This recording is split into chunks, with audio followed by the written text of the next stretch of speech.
പത്തരമാറ്റിന് വരാനിരിക്കുന്ന ഒരു അടിപൊളി എപ്പിസോഡിലേക്ക് എല്ലാവർക്കും സ്വാഗതം.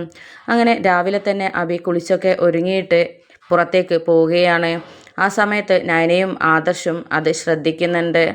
അബിയാണെങ്കിൽ നയനയും ആദർശും വളരെയധികം സംശയിച്ച് നടക്കുകയാണ്. കാരണം ഇത്തരത്തിലുള്ള ഒരു ചതി അബിക്ക് ചെയ്യാൻ പറ്റുകയുള്ളൂ. ചന്തുമോളുടെ അച്ഛൻ അബിയാണെന്നാണ് അവരെ എല്ലാവരും സംശയിക്കുന്നത്. മുത്തശ്ശനടക്കം അത് തന്നെയാണ് മനസ്സിൽ ഏകദേശം തീരുമാനിച്ച് ഉറപ്പിച്ചത്. അവനല്ലാതെ മറ്റാരും എൻ്റെ കൊച്ചുമക്കൾ ഇത്തരവും തരം താഴ്ന്ന പ്രവർത്തികൾ ചെയ്യില്ല. ഇനി അഥവാ അവർക്ക് അബദ്ധം പറ്റിയിട്ടുണ്ടെങ്കിൽ അവർ അത് തുറന്നു പറയാനും മടിക്കാത്തവരാണ് എന്നുള്ള രീതിയിലൊക്കെയാണ് മുത്തശ്ശൻ്റെ മനസ്സിൽ വരുന്നത്. അങ്ങനെ അബി പോകുന്ന കാഴ്ച കണ്ടിട്ട് ആദർശം നയനയും പറയുന്നുണ്ട്, ഇവൻ രാവിലെ തന്നെ കുളിച്ചൊരുങ്ങിയിട്ട് എങ്ങോട്ടാണ് പോകുന്നത്? പ്രത്യേകിച്ച് ജോലിയൊന്നുമില്ല. പിന്നെ ചന്തുമോൾ ഇവിടെയുള്ള സ്ഥിതിക്ക്, അവളുടെ അച്ഛൻ ആരാണ് എന്ന് അറിയാത്ത സ്ഥിതിക്ക് ഇവൻ എങ്ങോട്ടാണ് പോകുന്നത് എന്നുള്ളതൊക്കെ നമുക്ക് അന്വേഷിച്ചേ പറ്റൂ എന്നൊക്കെ പറയുകയാണ്. അങ്ങനെ ആ സമയത്ത് നയന പറയുന്നുണ്ട്, ഏതായാലും കിരണല്ലേ ഇതിൻ്റെ പിന്നാലെ പിന്തുടർന്നപ്പോൾ നിൽക്കുന്നത്. നമുക്ക് സഹായമായി അവനാണല്ലോ ഓരോന്ന് അന്വേഷിക്കുന്നത്. അതുകൊണ്ട് തന്നെ നമുക്ക് അവനെ ഏൽപ്പിക്കാം. അബി പുറത്തോട്ട് വരുന്നുണ്ട്. അവൻ എന്തായാലും അബിയുടെ പിന്നാലെ പോയി നോക്കട്ടെ, നമുക്ക് അവനോട് പറയാമെന്നൊക്കെ പറയുകയാണ്. അങ്ങനെ ആദർശ് ഇക്കാര്യം വിളിച്ച് കിരണിനെ അറിയിക്കുകയാണ്. അപ്പോൾ കിരൺ പറയുന്നുണ്ട്, ഓക്കെ ആദർശ്, ഞാൻ എന്തായാലും അവനെ പിന്തുടർന്നിട്ട് നോക്കാം. അബി എങ്ങോട്ടാണ് പോകുന്നത് എന്നുള്ളതൊക്കെ നമുക്ക് ഏകദേശം അറിഞ്ഞാലേ ഇതിനെക്കുറിച്ചുള്ള ഒരു ഉത്തരം നമുക്ക് ലഭിക്കുകയുള്ളൂ എന്നൊക്കെ പറയുകയാണ്. എന്നിട്ട് അബി ഇപ്പോൾ വരുന്നുണ്ട്, ഏത് ഭാഗത്തേക്കാണ് തിരിയുന്നത് എന്ന് നോക്കിയിട്ട് ഞങ്ങൾ നിന്നെ അറിയിക്കാമെന്നൊക്കെ പറയുകയാണ്. അങ്ങനെ അബി പോകുന്ന കാഴ്ച കണ്ടിട്ട് അവൻ പോകുന്ന ആ ഒരു റൂട്ട് കണ്ടപ്പോൾ അവൻ പോകുന്ന ഭാഗം കിരണിനെ വിളിച്ച് അറിയിക്കുകയാണ്. അങ്ങനെ കിരൺ വഴിയിൽ കാത്തു നിൽക്കുന്നുണ്ട്. അബി കാണാത്ത രീതിയിൽ മറഞ്ഞു നിന്നാണ് അവൻ നോക്കുന്നത്. അങ്ങനെയാണ് അബി വരുന്ന കാഴ്ച കിരൺ കാണുന്നത്.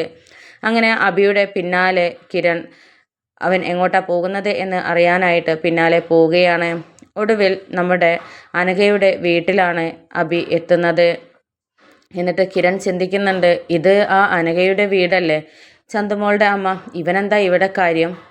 എന്തിനാണ് ഇവൻ ഇങ്ങോട്ട് വന്നത് എന്നുള്ളത് അറിഞ്ഞേ പറ്റുകയുള്ളൂ. പിന്നെ ഇവന് ഇവിടെയായിട്ട് യാതൊരു ബന്ധവുമില്ല എന്നൊക്കെയല്ലേ അന്ന് പറഞ്ഞിരുന്നത് എന്നൊക്കെ ഇങ്ങനെ പറയുന്നുണ്ട്. കിരൺ മനസ്സിൽ ചിന്തിക്കുന്നുണ്ട്. അങ്ങനെ അബി അകത്തോട്ട് നേരെ കയറി പോവുകയാണ്. പിന്നാലെ കിരണും പോകുന്നുണ്ട്. വഴിയരികിൽ കാറ് പാർക്ക് ചെയ്തിട്ട് പതിയെ അവനെ പിന്നാലെ ആരും അറിയാതെ ആരും കാണാതെയാണ് കിരൺ പോകുന്നത്. അങ്ങനെ അബിയാണെങ്കിൽ നേരെ അകത്തോട്ട് കയറി പോവുകയാണ്. ആ സമയത്ത് കിരൺ ചിന്തിക്കുന്നുണ്ട്, ഇവൻ ഇത്രയ്ക്കും സ്വാതന്ത്ര്യത്തിൽ കയറി പോകണമെന്നുണ്ടെങ്കിൽ ഇവരുമായിട്ട് മുൻപേ അടുപ്പമുണ്ടല്ലോ, അല്ലാതെ ഇങ്ങനെയൊന്നും പോകില്ലല്ലോ എന്നൊക്കെ ചിന്തിക്കുകയാണ്. അങ്ങനെ അബി അനഘയുടെ മുറിയിൽ എത്തുകയാണ്. എന്നിട്ട് അനഘയോട് പറയുന്നുണ്ട്, നിന്റെ ഒരു ചുണ്ടനക്കം കേൾക്കാൻ വേണ്ടിയിട്ടും കാത്തിരിക്കുകയാണ്. എൻ്റെ ആളുകൾ ഇവിടെ തന്നെയുണ്ട് എന്നൊക്കെ രീതിയിൽ പറയുന്നുണ്ട്. അങ്ങനെ അനഘയുടെ കണ്ണിൽ നിന്നും കണ്ണുനീർ വരികയാണ്. അങ്ങനെ അബി അനഘയോട് പറയുന്നുണ്ട്, നിന്റെ ഭർത്താവായിട്ടും കാമുകനായിട്ടും ഞാനിപ്പോൾ അവിടെ അവതരിപ്പിച്ചിട്ടുള്ളത് ആ ആദർശനെയാണ്. എന്തായാലും നീ ഒരിക്കലും ഇവിടെ എഴുന്നേക്കാൻ ഞാൻ സമ്മതിക്കില്ല. നിന്നെ ഞാൻ തളർത്തി കിടത്തും.